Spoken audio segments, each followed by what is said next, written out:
violence in our schools is reaching a critical level, as corroborated by the most recent study from the Centre for Justice and Crime Prevention.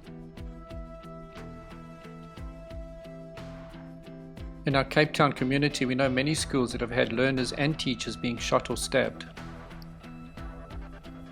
Stressful curriculum expectations, overcrowded classrooms, the high incidence of substance use in the schools, and learners that are traumatized are all some factors leading to the precarious situation that the Western Cape schools face.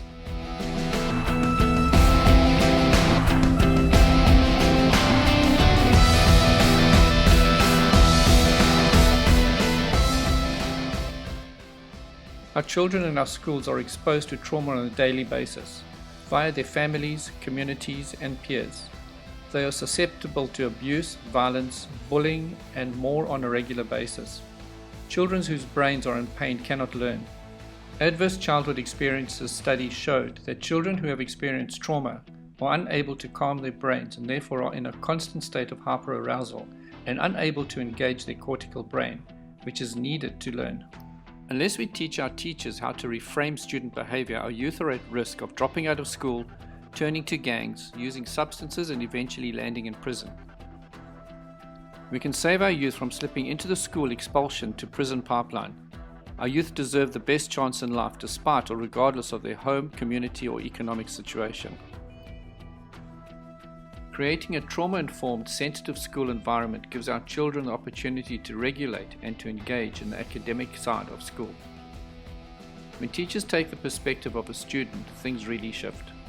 Teachers can intentionally help the class pay attention to what it feels like to feel good.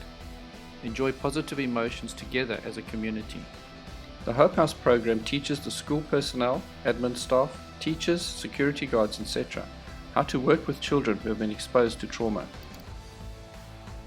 We give the teachers the tools to help regulate and engage the children in the classroom, thereby helping them to increase attendance, academic scores, retention and school rates, and decrease violence, aggression, dropout rates, and school suspensions. The Hope House program outline is: Session 1, Defining Trauma and its Impact on the Development of the Brain. Session 2, Understanding the Impact of Trauma on the Brain and learning and helping staff to understand what trauma behavior looks like in the classroom. Session 3, Teacher Self-Care. Session 4 and 5, Tools and Techniques to use in the classroom to engage and regulate children and get them ready to learn.